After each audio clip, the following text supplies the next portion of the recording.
إن الحمد لله نحمده ونستعينه ونستغفره ونعوذ بالله من شرور أنفسنا ومن سيئات أعمالنا من يهده الله فلا مضل له ومن يضلل فلا هادي له وأشهد أن لا إله إلا الله وحده لا شريك له وأشهد أن محمدا عبده ورسوله أما بعد فقد قال الله تعالى في القرآن العظيم والفرقان المجيد أعوذ بالله من الشيطان الرجيم بسم الله الرحمن الرحيم رب اشرح لي ويسر لي أمري واحلل عقدة من لساني يفقهوا قولي رب يسر ولا تعسر إن أريد إلا الإصلاح ما استطعت وما توفيقي إلا بالله عليه توكلت وإليه أنيب قال تعالى يا أيها الذين آمنوا اتقوا الله حق تقاته ولا تموتن إلا وأنتم مسلمون وقال تعالى في آية أخرى يا أيها الناس اتقوا ربكم الذي خلقكم من نفس واحدة وخلق منها زوجها وبث منهما رجالا كثيرا ونساء واتقوا الله الذي تساءلون به والأرحام إن الله كان عليكم رقيبا قال تعالى في آية أخرى يا أيها الذين آمنوا اتقوا الله وقولوا قولا سديدا يصلح لكم أعمالكم ويغفر لكم ذنوبكم ومن يطع الله ورسوله فقد فاز فوزا عظيما أيها الإخوان والأخوات أوصيكم وإياي أولا بتقوى الله அளவில்லா கருணையாளன் நிகழ்தான் முடிவனுக்கால் பேரை கொண்டாடும் செய்கிறேன்.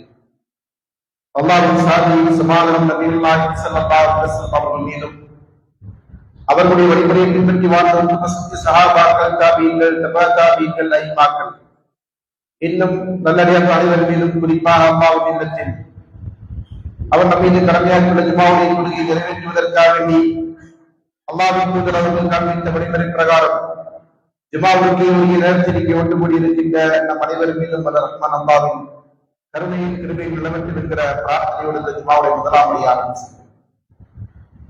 அன்புக்குரிய சகோதரர்களே, பெரியவர்களே, சகோதரிகளை தாழ்ந்தார்களே, ஒவ்வொரு நாளும் இந்த உலகில் நம்மை சுற்றிலும் பல்வேறு நிகழ்வுகள் நடந்து கொண்டிருக்கிறது. அந்த நிகழ்வுகள் நமக்கு பல்வேறு பாடங்களை படிப்பினைகளை கொடுத்துக் கொண்டே இருக்கிறது. ஆனால் அதிலிருந்து பாடம் பெறக்கூடியவர்கள் இருக்கிறார்கள், படிப்பினை பெறக்கூடியவர்கள் இருக்கிறார்கள், அதையெல்லாம் உதாசீனம் செய்து வாழக்கூடியவர்கள் நம்மில் இருக்கிறார்கள். அதன் அடிப்படையில் தான் நம்மை சுற்றி நடக்கக்கூடிய சில மரணங்கள், அதில் அவருக்கு மரணத்தை நினைவூட்ட வேண்டும், மறுமையை நினைவூட்ட வேண்டும். நம்மை சொல்ல நடந்து கொண்டிருக்கிற அசம்பாவிதங்கள், அழிவுகள், பேராபத்துகள், அது நமக்கு இந்த உலகத்தின் அழிவை குறித்தும் இந்த உலகம் நிரந்தரமானதல்ல என்பதை குறித்தும், மறுமைதான் நிலை, மறுமைதான் நிரந்தரம், அதுதான் நம்முடைய இலக்கு என்பதை குறித்தும் நினைவூட்டிக் கொண்டே இருக்க வேண்டும். ஆனால் நம்மை சூழ அந்த நிகழ்வுகள் நடந்து முடிந்து சில நேரங்களில், சில மணித்துளிகளில் நாம் இதையெல்லாம் மறந்துவிட்டு நம்முடைய இயல்பு வாழ்க்கைக்கு திரும்பி விடுகிறோம். அதுதான் நம்முடைய அன்றாட வாழ்க்கையாக இருந்து கொண்டிருக்கிறது, நிகழ்வுகளாக இருந்து கொண்டிருக்கிறது. எத்தனை மரணங்கள் நம்மை சூழ நடந்தாலும் மரணத்திற்கு செல்லுகிற போது அல்லது மரணத்தை அடக்கம் செய்கிற போது நாம் அந்த மரணத்தை குறித்து, நம்முடைய மரணத்தை குறித்து நினைத்து பார்க்கிறோம். அதன் பின்னர் அதை மறந்துவிட்டு இந்த உலகத்தின் நம்முடைய குறிக்கோளை நோக்கி நாம் ஓடக்கூடியவர்களாக இருக்கிறோம். அதில் தவறில்லை. ஆனால் அந்த குறிக்கோள்கள் நம்மை நம்முடைய உண்மையான குறிக்கோளை விட்டு தடுக்கக்கூடியதாக இருந்தால், நம்முடைய உண்மையான இலக்கை விட்டு நம்மை தடுக்கக்கூடியதாக அவை இருந்தது என்று சொன்னால், அதுதான் மகத்தான நஷ்டம், மிகப்பெரிய நஷ்டம். என்றால் அப்படிப்பட்ட நஷ்டங்கள் யாருக்கு ஏற்படும் என்று கேட்டால், யார் அல்லாஹ்வை மறந்து, மறுமையை மறந்து, உலக வாழ்க்கையை தன்னுடைய வாழ்க்கையின் நிலையான வாழ்க்கையை எண்ணிக்கொண்டு இங்கே வாழ்வதுதான் வாழ்க்கை, இதற்கு பின்னர் ஒரு வாழ்க்கை என்பது இல்லை, இருந்தாலும் அங்கே சென்றால் அதை பார்த்துக் கொள்ளலாம் என்கிற மனநிலையில் நாம் வாழுகிறோம் என்று சொன்னால், உண்மையில் அது நமக்கு மிகப்பெரிய இழப்பான ஒரு வாழ்க்கை. அல்லாஹ் தஆலா அல் குர்ஆனிலே முன் சென்ற சமுதாயங்களின் வாழ்க்கையை பற்றி, வரலாறை பற்றி, அவருடைய வாழ்க்கையில் நடந்த நிகழ்வுகளை பற்றி நமக்கு பாடங்களாக, படிப்படியாக பல்வேறு விஷயங்களை சொல்லி காட்டுகிறோம். இப்போது அவர்கள், அந்த சமுதாயம் அல்லாஹ்வை மறந்தார்கள் என்று சொன்னால் அவர்களுடைய உள்ளங்கள் இறுகிய போது, உள்ளம் இறுகும். உள்ளம் கஸ்வத்துல் கல்பி என்பதற்கு அவர்கள் சொல்வார்கள், உள்ளத்தின் இறுக்கம். அப்படியான நிலை உண்டாகும் என்பதை அல்லாஹ் தஆலா அந்த சமுதாயத்தின் வாழ்க்கை நமக்கு ஒரு பாடமாக சொல்லி காட்டுகிறார். எப்போது அது உண்டாகிறது? அவர்கள் அல்லாஹ்வை மறந்து விடுகிறார்கள், அல்லாஹ்வுடைய நியமத்தை அலட்சியம் செய்கிறார்கள், அல்லாஹ்வுக்கு நன்றி செலுத்த அவர்கள் தவறி விடுகிறார்கள். அதை ஒரு அலட்சியமாக கருதி அதை புறக்கணித்து விடுகிற போது அப்படி உள்ளங்கள் இறுகிவிட்டன என்பதை அல்லாஹ் தஆலா சொல்லி காட்டுகிறார். அப்படியான நிலையில் அவர்கள் உலகத்தில் வாழ்ந்த போது அந்த வாழ்க்கை எப்படிப்பட்டதாக மாறிவிட்டது? அர்த்தமற்ற வாழ்க்கையாக மாறிவிட்டது. அல்லாஹ் பாதுகாக்க. இவர்கள் அல்லாஹ்வை மறந்து இந்த உலகத்தில் வாழ்கிறார்களோ, மறுமையை மறந்து வாழ்கிறார்களோ, அவருடைய வாழ்க்கை அர்த்தமற்ற வாழ்க்கை. அதைத்தான் அல் குர்ஆன் நமக்கு சொல்லுகிறது, அல்லாஹ்வின் தூதர் ஸல்லல்லாஹு அலைஹி வஸல்லம் நமக்கு எடுத்து காட்டுகிறார். அப்படியான ஒரு வரலாறு அல்லாஹ் அல் குர்ஆனில் சொல்லி காட்டுகிறார். சூரத்துல் பக்ராவில் சும்ம கஸத் குலூபுக்கும் மின் பஅதி தாலிக், இதற்கு பின்னர் உங்களுடைய உள்ளங்கள் இறுகிவிட்டன. இதை யாரை பார்த்து அல்லாஹ் சொல்லுகிறார் என்றால், பனி இஸ்ரவேல் என்று சொல்லக்கூடிய சமுதாயத்தை பார்த்து அல்லாஹ் சொல்லுகிறார். பனி இஸ்ராயீல் என்றால் யாக்கூப் அலைஹிஸ்ஸலாமுடைய சந்ததிகள். இந்த உலகத்திலே பெரும்பான்மை நிர்வாகிகள் பிரச்சாரம் செய்வதற்கு அவருடைய அனுப்பப்பட்ட சமுதாயம். இந்த உலகத்தின் எல்லா விதமான வளங்களும் நலன்களும் வழங்கப்பட்ட ஒரு சமுதாயம். உலகத்தில் சிறப்பு மிக்கவர்கள் என்று அல்லாஹ்வால் அடையாளப்படுத்தப்பட்ட ஒரு சமுதாயம். அப்படி இருக்கிற ஒரு உம்மத் அல்லாஹ்வுடைய வரம்புகளை மீறியதன் காரணமாக, அல்லாஹ்வுக்கு நன்றி செலுத்த மறந்ததன் காரணமாக, நன்றி கெட்டவர்களாக அவர்கள் மாறியதன் காரணமாக அல்லாஹ் அவர்களை பற்றி சொல்லுகிறார், அவருடைய உள்ளங்கள் இறுகிவிட்டன. அவர்களை பற்றி தான் அல்லாஹ் சொல்கிறார், சும்ம கஸத் குலூபுக்கும் மின் பஅதி தாலிக். இவ்வளவு உபதேசங்கள், இவ்வளவு வழிகாட்டுதல்கள், இவ்வளவு அருட்படைகள் அல்லாஹ் அவர்களுக்கு செய்த நியமத்துகளை எல்லாம் எடுத்து சொன்னதற்கு பிறகுதான் அல்லாஹ் இந்த செய்தியை சொல்கிறார், உங்களுடைய உள்ளங்கள் இறுகிவிட்டன.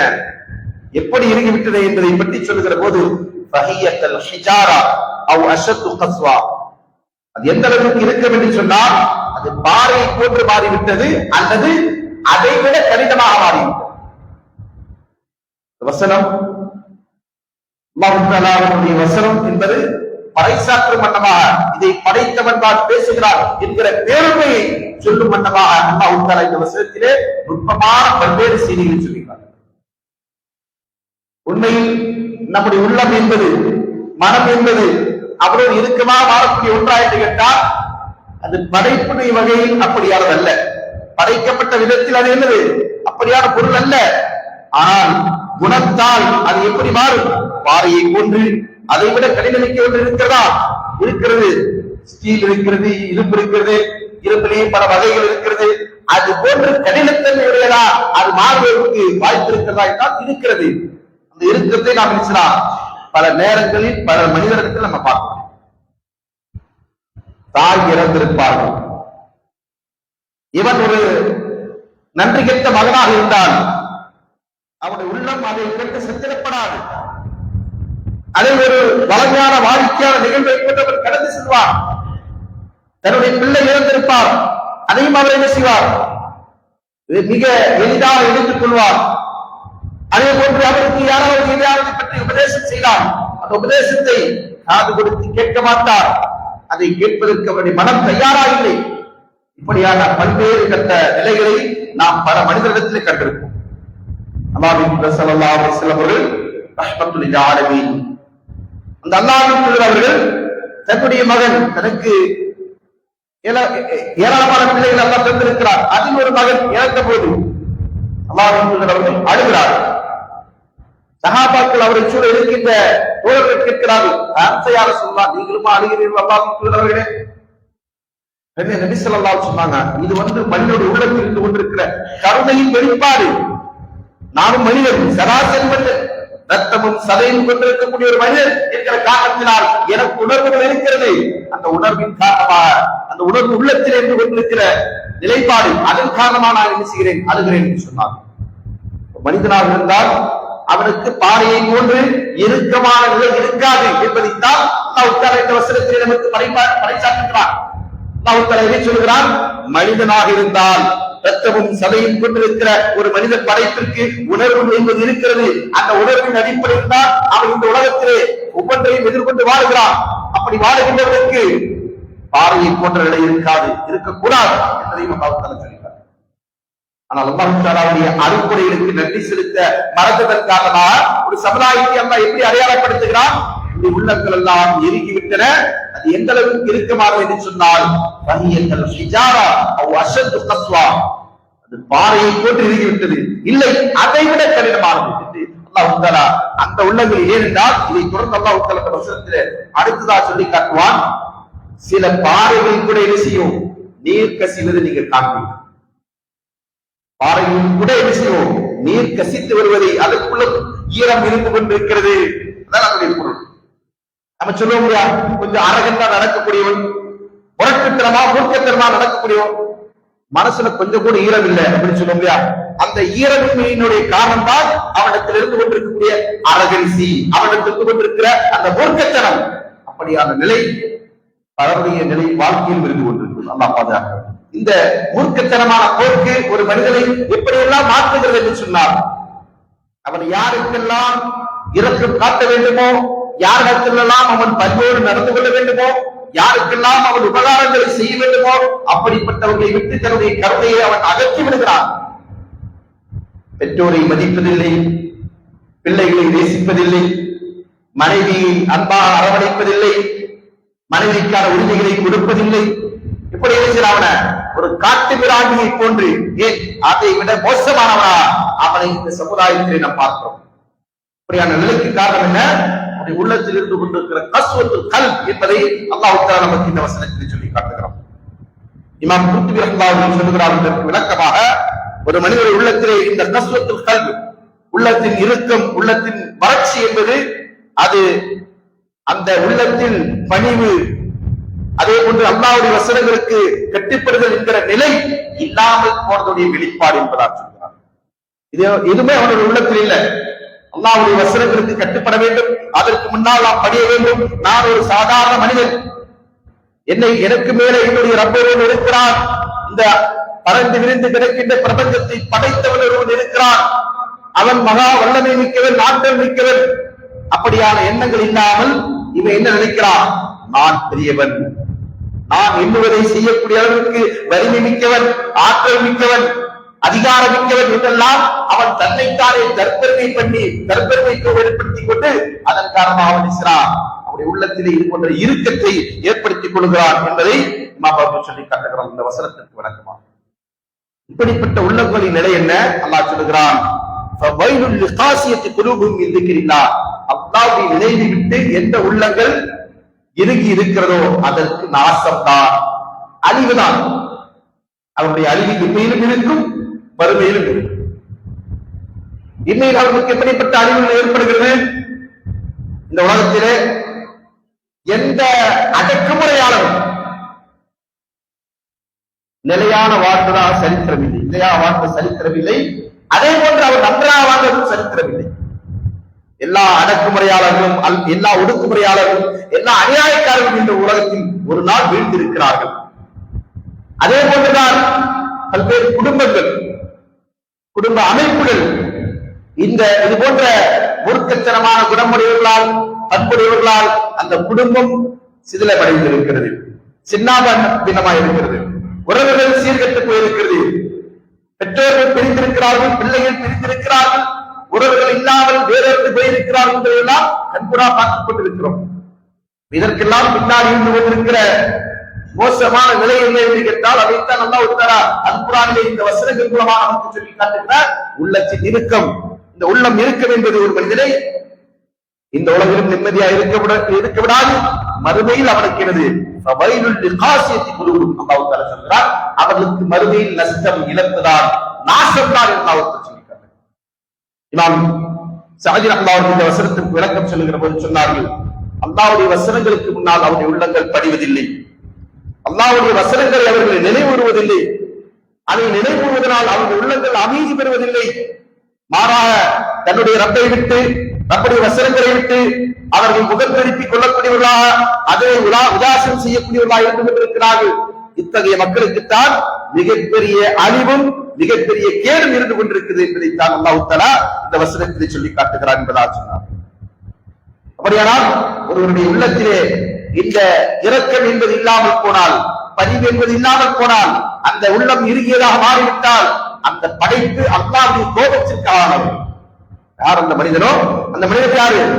அல்லாஹ்வுடைய கோபத்திற்கும் அல்லாஹ்வுடைய சாபத்திற்கும் மறுமையில் அவருடைய தண்டனைக்கு மாறாக இந்த மனிதன் என்பதில் எந்த அளவிற்கும் சந்தேகம் இல்லாத அளவிற்கு அது உறுதியான ஒரு நிலை. இமாம் ஹஸன் பஸ்ரி சொன்னார்கள், ஹாதிசு ஹாதில் குலூப், இந்த உள்ளங்களோடு நீங்கள் செய்ய அதிகமா உரையாடுங்கள். ஃபைன்னஹா சரியத்த துசூர், என்றால் இது வேகமாக துருபிடிக்கின்ற ஒன்று. இப்படி உள்ளத்தின் நிலை என்ன?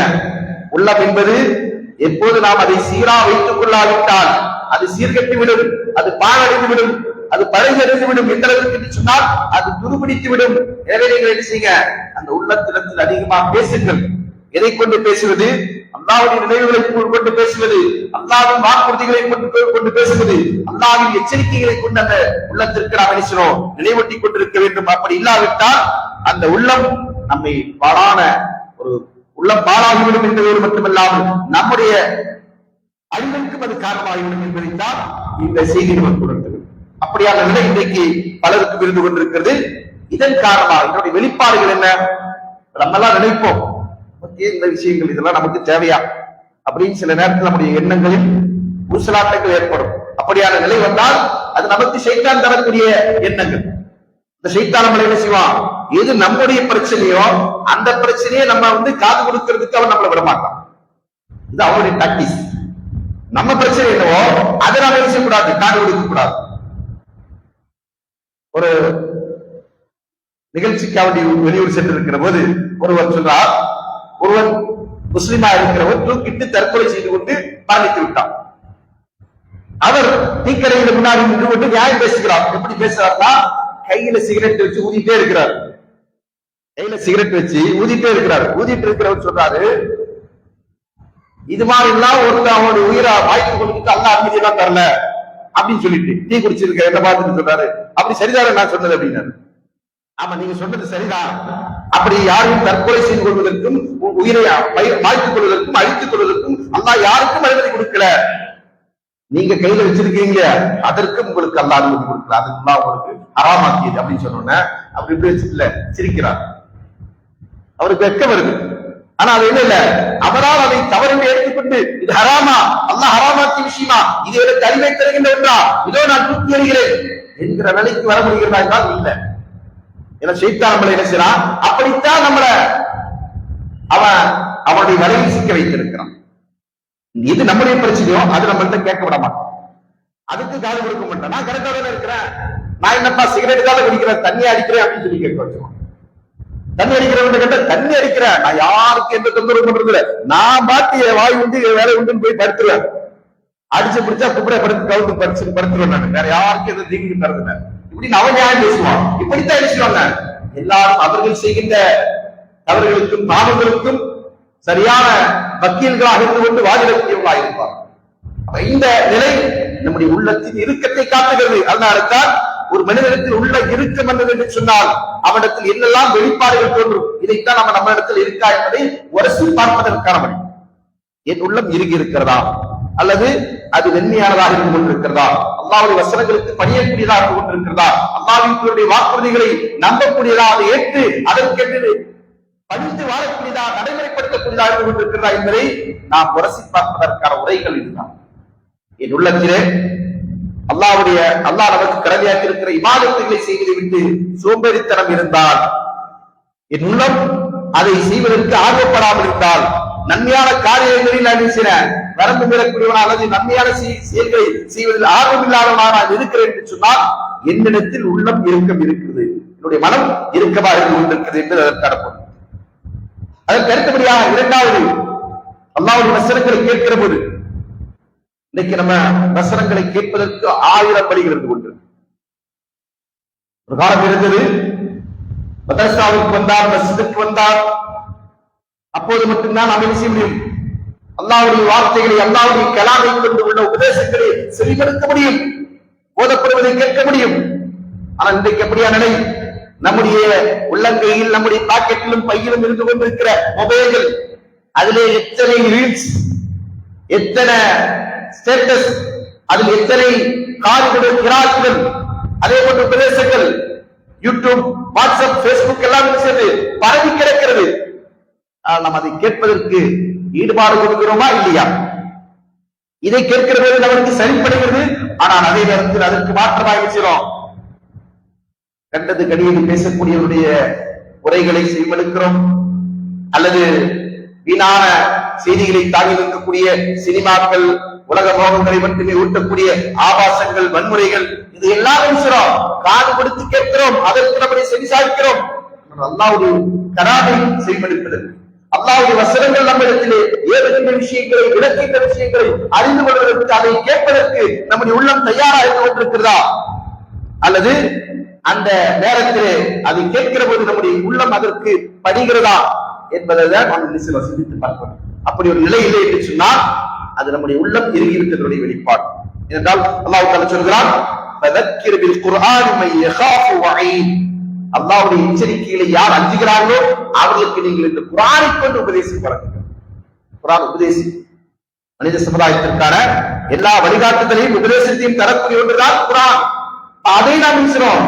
அதிலே கிடைக்கின்ற அல்லாஹ்வுடைய வாக்குறுதிகள், அல்லாஹ்வுடைய எச்சரிக்கைகள், அதை கேட்கிற போது நம்முடைய உள்ளம் அதை கேட்பதற்கும் அதை சிந்திப்பதற்கும் தயாராக இருந்து கொண்டிருக்கிறது என்று சொன்னால் நாம் உள்ளம் இறுக்கம் அடைந்தவர்களாக இல்லை. இல்லாவிட்டால் நம்முடைய உள்ளம் இறுகி இருக்கிறது. இன்னைக்கு நம்முடைய அன்றாட வாழ்க்கையில் உடைய மொபைல்களை நீங்கள் எடுத்து பார்த்து அதிலே என்ன செய்ய முடியும்? ஒவ்வொரு அப்ளிகேஷனும் நாம் எவ்வளவு நேரம் பயன்படுத்தி இருக்கிறோம். இங்க இருக்கக்கூடிய மக்களில் யாரெல்லாம் ஆண்ட்ராய்டு போன் வச்சிருக்கிறீங்களோ, ஆண்ட்ராய்டு அப்ளிகேஷன் அல்லது iOS, அதாவது இன்னைக்கு இருக்கக்கூடிய டெக்னாலஜி போன் சொல்லுங்க, அந்த போன்களை யாரெல்லாம் பயன்படுத்துறீங்களோ உங்களுடைய எல்லாருடைய மொபைலிலும் என்ன இருக்கும்? குர்ஆன் இருக்கும். பல அப்ளிகேஷன் இருக்கு, என்னெல்லாம் அப்ளிகேஷன் இருக்கு சொல்ல முடியாது. ஆனா கட்டாயம் இருக்கும், ஒரு குர்ஆன் ஆப் இருக்கும். இருக்குமா இருக்காதா? இருக்கும். ஆனால் நீங்கள் உங்களுடைய பேஸ்புக்கை திறந்து பார்த்த நேரம் எவ்வளவு? அதே போன்று உங்களுடைய வாட்ஸ்அப்பை நீங்கள் திறந்து பார்த்த நேரம் எவ்வளவு? அல்லது எத்தனை மணி நேரத்திற்கு முன்னாடி அது அப்டேட்டடா இருந்திருக்கிறது என்பதை நீங்கள் ஒப்பிட்டு பார்த்தால் இதில் ஆக குறைந்த நேரம் அல்லது ஆக நீண்ட நெடிய இடைவெளி என்பது எதற்கு மட்டும்தான் இருக்கும்? அல்லாஹ் பாதுகாக்க வேண்டும், குர்ஆனுக்கு மட்டும்தான் இருக்கும். இருக்கிறதா இல்லையா என்பதை நீங்கள் என்ன செய்யுங்க, உங்களுடைய ஓய்வு நேரத்துல நீங்க ஒரு பரிசீலனை செய்து பாருங்க. அதை எடுத்து அதுல அதுக்கான ஆப்ஷன்லாம் இருக்கு, திறந்து பார்த்தா நமக்கு என்ன செஞ்சிடும்? எந்தெந்த ஆப்ஸ் நம்ம எத்தனை மணி நேரம் யூஸ் பண்ணியிருக்கிறோம், எவ்வளவு ஸ்டோரேஜ் அதை ஆக்குபை பண்ணி இருக்கிறது, எல்லாமே நமக்கு என்ன செய்யும்? டேட்டா, எல்லா தகவல்களும். ஏனென்றால் இன்னைக்கு தகவல் தொழில்நுட்பம் தான் இந்த கண்டுபிடிப்புடைய பின்னாடி கொண்டிருக்கிற காரணி. அதனால் அதில் என்ன செய்கிறது? இப்படியான தகவலும் இருந்து கொண்டிருக்கிறது. அதை நீங்கள் பார்த்துக் கொள்ள முடியும். இதற்கு என்ன காரணம்? நம்முடைய உள்ளம் இறுகி இருக்கிற காரணத்தினால் நமக்கு எதை கேட்பதற்கு ஆர்வம் இல்லை, அல்லாஹ்வுடைய கலாமை கேட்பதற்கு ஆர்வம் இல்லை. அதை கேட்கிற போது அதிலே வைத்து விடுவதற்கான நிலை இல்லை, மனம் இல்லை நம்மிடத்தில். அல்லாஹ் பாதுகாக்க வேண்டும்.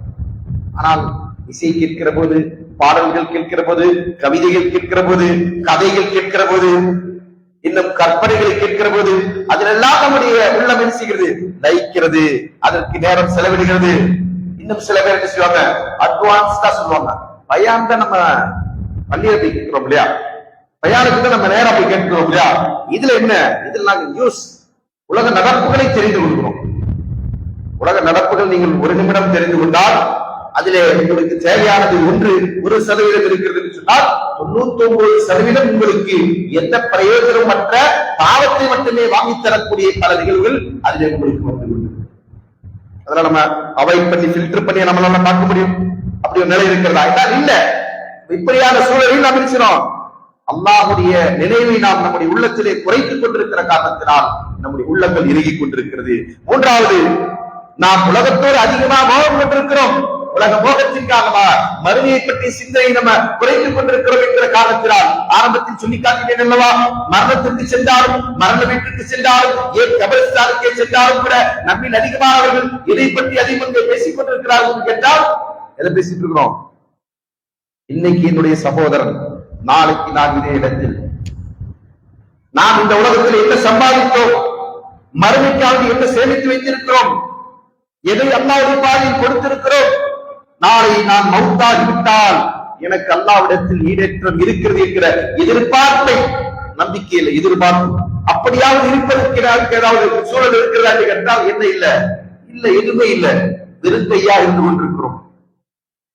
ஆனால் நாம் என்ன செய்றோம், அந்த மரணத்திற்கு மரணத்திற்கு சென்றிருக்கிற ஜனாசாவில் கலந்து கொண்டிருக்கிற நேரத்தில் கூட நாம் நம்முடைய கபருக்குழியை பற்றியோ, மரணத்தை பற்றியோ, மறுமையை பற்றியோ, மறுமையில் நமக்கு இருந்து கொண்டிருக்கிற விசாரணையை பற்றியோ எதை பற்றியுமே சிந்திப்பதற்கு தயாராக இல்லாமல் அப்போதும் அங்கேயும் நினைக்கிறோம் வியாபாரம். நீங்க என்ன இடம் வாங்கியிருக்கிறீங்க, வீடு கட்டிட்டீங்களா, பில்டிங் கட்டிட்டீங்களா, வியாபாரம் எப்படி போகுது, கடையில எப்படி பிசினஸ் இருந்து கொண்டிருக்குது, வேற புதுசா ஏதாவது பராட்சி திறக்க இருக்கிறீங்களா, இப்படி நினைக்கிறோம். வியாபாரம் அங்கேயுமே வியாபாரம் தான் பேசுகிறோம். ஸல்லல்லாஹு அலைஹி வஸல்லம் அவர்கள் மன்னரைகளுக்கு செல்லுங்கள் என்று சொன்னார்கள். ஒரு காலத்தில் ரசூல் முகத்தை தடுத்தார்கள். தடுத்த ரசூல் அவர்கள் என்ன சொன்னாங்க, அதை மீண்டும் அனுமதிக்கிறார்கள். தடுத்தது எதனால, மக்களுக்கு தௌஹீத் தெரியாது, அதனால என்ன செய்வாங்க, அவருடைய அறியாமை காலங்களில் மரணித்தவர்களை, கபரில் இருக்கக்கூடியவர்களை வணங்கக்கூடிய, பூஜிக்கக்கூடிய ஒரு நிலை அவர்களுக்கு இருந்தது. அதை தடுப்பதற்காக அல்லாஹ் தடை விதித்தார்கள். சொன்னாங்க, நான் உங்களை கபர் சியாரத்தை விட்டு தடுத்திருந்தேன், இப்போது நீங்கள் அந்த சியாரத்தை செய்யுங்கள் அனுமதிக்கிறாங்க. அனுமதித்ததற்கான காரணத்தை சொன்னாங்க, மரணத்தை பற்றி, மறுமையை பற்றிய நினைவை அது உங்களுக்கு தரும். அன்பானவர்களே, நமக்கு தந்து கொண்டிருக்கிறதா, நாம் கபரஸ்தானுக்கு சென்றால், மையத்திற்கு பின்னால் சென்றால் அந்த நினைவு நமக்கு வருகிறதா? வரவில்லை என்று சொன்னால் நம்முடைய உள்ளங்கள் உலக மோகத்தின் காரணமாக மரணத்தை பற்றி, மறுமையை பற்றிய எண்ணம் இல்லாமல், சிந்தனை இல்லாமல், அச்சம் இல்லாமல் இறுகிய நிலையில் இருந்து கொண்டிருக்கிறது என்பதால் அதற்கான அப்படிங்கிற நிலையில் நம்மை பாதுகாக்க வேண்டும். அடுத்ததாக நம்முடைய உள்ளத்திலே அல்லாஹ்வின் மீதான மதிப்பு குறைந்து விட்டது. எப்போது நம்முடைய உள்ளம் இருக்கும் என்று சொன்னால், நம்முடைய உள்ளத்தில் எல்லாவற்றை விட இந்த பிரபஞ்சத்திலே காணப்படுகின்ற, காணப்படாத அத்தனை பொருட்களை விட என்னுடைய உள்ளத்தில் யார் உயர்வானவன், எது பெருமையானது என்று கேட்டால் அல்லாஹ் என்கிற நிலை ஒரு பூமியினுடைய உள்ளத்தில் இருக்க வேண்டும். அல்லாஹ் அக்பர். ஒவ்வொரு நேரமும் நாம் 5 நேரம் தொழுகைக்காக அழைப்பு விடுக்கப்படுகிற போது, தொழுகையை நாம் நிற்கிற போது, ஒவ்வொரு செய்தியும் நாம் செய்கிற போதெல்லாம் நாம் சொல்லுகின்ற வார்த்தை அல்லாஹ் அக்பர். அப்படி பொருள் என்ன? அறிந்துதான் சொல்லுகிறோமா, அறியாமல் சொல்லுகிறோமா? வெறும் சடங்காக நாம் சொல்லிக் கொண்டிருக்கிறோமா? அல்லது உள்ளத்திலே நாம் உண்மையாக இந்த அகிலத்திலே அனைத்தையும் விட அல்லாஹ்தான் மிக பெரியவன், அவனை விட பெரியதொன்று எனக்கு ஒன்றுமே இல்லை, அல்லாஹ்வை விட நாம் மதிக்கத்தக்க, நேசிக்கத்தக்க ஒன்றுமே இல்லை என்கிற எண்ணத்தை உள்ளத்திலே நிரப்பிக் கொண்டு ரப்புல் மீதான முழுமையான பற்றோடு அந்த வார்த்தையை நாம் ஒழிந்து கொண்டிருக்கிறோமா? யோசித்து பார்க்கிறோம். அப்படி இருக்கிறது என்று சொன்னால் நம்முடைய உள்ளம் உயிரோட்டமாக இருந்து கொண்டிருக்கிறது. நம்முடைய உள்ளம் உயிரோட்டமாக இருந்து கொண்டிருக்கிறது. அப்படி இல்லை என்று சொன்னால் அதோட சரங்கு வார்த்தையா நாம் சொல்லிக் கொண்டிருக்கிறோம். தொழுகையில் ஜமாத்தோடு நாம் தொழுகிற போது அல்லாஹ் ஒருவர் இமாம் சொல்லுகிறார், எனவே நானும் சொல்லுகிறேன், அல்லது சொல்லாவிட்டால் அவரோடு சேர்ந்து இருக்கிற அவர் செய்கிற ஆக்ஷன் எல்லாம் செய்து கொண்டிருக்கிறேன், அதனால் என்னுடைய தொழுகை நிறைவேறிவிடும் என்று நாம் எண்ணுகிறோம் என்று சொன்னால் நம்முடைய தொழுகை மையத்தான தொழுகை, மையத்தின் தொழுகைக்கு ஒப்பான தொழுகை. அதே போன்று நம்முடைய உள்ளம் எப்படிப்பட்டது? உள்ளம் ஒரு இறுகிய உள்ளம் தான் நம்முடைய உள்ளம். நம்முடைய உள்ளத்திலே இல்லை, உயிரில்லை என்பதுதான் அதற்கான பொருள். அன்பானவர்களே, அப்படித்தான் இன்றைக்கு நம்முடைய அதிகமாக ஒரு நிலை இருந்து கொண்டிருக்கிறது. அதனால் நாம் நினைக்கிறோம், அல்லாஹ்வை மறந்து விடுகிறோம், மறுமையை மறந்து விடுகிறோம். அதே போன்று அல்லாஹ்வின் மரபுகளை மீறக்கூடியவர்களாக இருந்து கொண்டிருக்கிறோம். பல சந்தர்ப்பங்களில் ஹராம் இருக்கிறது, ஹராம் நமக்கு சவாலாக இருந்து கொண்டிருக்கிறது. இதை நம்ம ஈஸியை தேர்ந்தெடுத்துக்கிறோம். ஹராம் ஈஸி, ஹலால் சவால். ஹலால் என்று நமக்கு சவால். நேற்று கூட ஒரு மனிதர் கேட்கிறார், கார் வாங்க வேண்டும், என்னிடத்துல பணம் இருக்கிறது, நான் ரொக்கம் கொடுத்து வாங்க முடியும், ஆனால் வங்கியில் என்ன சொல்றாங்க தெரியுமா, நீங்க லோன் போட்டு வாங்குங்க என்று சொல்லுகிறாங்க. அது எனக்கு லேசா கிடைச்சிடும் அப்படின்றாங்க. ஆனா இதை நான் வாங்கினா எனக்கு கஷ்டமா இருக்கு, என்ன செய்யறது? அதற்கு என்ன வழி என்று கேட்கிறாங்க. நீங்க லோனுக்கு போனா ஈஸியா கிடைச்சிடும், அது கொண்ட பேங்க் பேலன்ஸ் இருக்கோ இல்லையோ, இல்லாதவனுக்கு கூட தரதுக்கு தயாரா இருக்கிறாங்க. அக்கௌண்ட் மெயின்டைன் பண்ணா போதும் இல்லையா, அவனுக்கு தருது. ஏன்னா எப்படியாவது நீ நாசமாகிப்போ, நீ வட்டியில் விழு, ஹராமை செய், பாவத்தை செய் என்பதுதான் சைத்தான் விரும்புகிறான். அல்லாஹ் அதை விரும்பல. அதனாலதான் அல்லாஹ் இருக்கிறான், நமக்கு சோதனைகளை தருகிறான், கஷ்டங்களை தருகிறான். ஹலாலோடு நீ வாழ வேண்டும் என்று எண்ணினால், ஹலால் மட்டுமே இருக்க வேண்டும் என்று ஆசைப்பட்டால் உனக்கு பல்வேறு விதமான நெருக்கடிகள், சோதனைகள் உண்டாகும். அல்லாஹ்வுடைய நீதி. அப்ப நாம் என்ன செய்யணும், அந்த இடத்தில் ஹலால் மட்டும்தான் வேண்டும், அல்லாஹ்வை வரம்பை மீறக்கூடியவனாக இல்லை என்கிற நிலையில் என்ன செய்யணும், உறுதியாக இருக்க வேண்டும். 5 நேர தொழுகின்ற தொழிலாளிகள், நானும் தௌஹீத் மஸ்ஜிதோடு தொடர்புடையவன் அல்லது ஜாக்கோடு தொடர்புடையவன் என்று சொல்லக்கூடியவர்கள் கூட பலரும் என்ன செய்றாங்க, வியாபாரத்திலே வட்டியை கலந்திருக்கிறார், அல்லது தங்களுக்கு வீடு வாங்குகிற போது, வாகனம் வாங்குகிற போது, வியாபாரத்தை பெருக்கிற போது வட்டியை சார்ந்திருக்கிறார்கள் என்பது வேதனைக்குரிய விஷயம். இதெல்லாம் அவருடைய உள்ளத்திலே அல்லாஹ்வின் மீதான மதிப்பு குறைந்து விட்டது என்பதற்கான எடுத்துக்காட்டு. ஏன்னா இன்னைக்கு அதை நார்மலைஸ் பண்றதற்காக மக்கள் ஒரு வார்த்தையை பயன்படுத்துறாங்க, அதெல்லாம் பார்த்தா எனக்கு முடியுமா அப்படி கேட்கிறாங்க. அதெல்லாம் பார்த்தா எனக்கு முடியுமா, இது வட்டி என்று சொன்னால் என்ன சொல்லுவாங்க, உடனே எல்லாம் பார்த்தா எனக்கு நடக்குமா, வியாபாரம் பண்ண வேண்டாமா, வாழ வேண்டாமா, இப்படி செய்வாங்க. அதை நார்மலைஸ் பண்றதற்காக, அதை சாதாரணப்படுத்துவதற்காக, எளிதாக்குவதற்காக இது போன்ற வாதங்களை சொல்லக்கூடியவர்களாக இருந்து கொண்டிருக்கிறார்கள். அல்லாஹ் பாதுகாக்க வேண்டும். இப்படியான நிலைகள் நம்முடைய உள்ளத்திலே அல்லாஹ்வை பற்றி அச்சமில்லை, மறுமையை பற்றி அச்சமில்லை. இன்னும் சொல்லப்படாத நம்முடைய உள்ளம் அல்லாஹ் தஆலா சொன்னதை போன்று இறுகி விட்டது என்பதற்கான எடுத்துக்காட்டு என்பதை நாம் நினைவில் கொள்ள வேண்டும். அப்படியான நிலையிலிருந்து நாம் நம்மை தற்காத்துக் கொள்ள வேண்டும் என்று சொன்னார் அல்லாஹ்வின் தூதர் ஸல்லல்லாஹு அலைஹி வஸல்லம் சொன்னார்கள், இன்னல் அப்த இதா அஹ்தா ஹதியத்தன் நுக்தத் ஃபீ கல்பிஹி நுக்தத்துன் சௌதா. ஒரு மனிதன் ஒரு பாவத்தை செய்து விடுகிறார், ஆரம்ப புள்ளி, ஒரு பாவம் செய்கிற போது அவன் உள்ளத்திலே ஒரு கருப்புள்ளி ஒன்று ஏற்படும். ஒரு டாட், ஒரே ஒரு டாட், ஒரு புள்ளி தான். அந்த அடியான்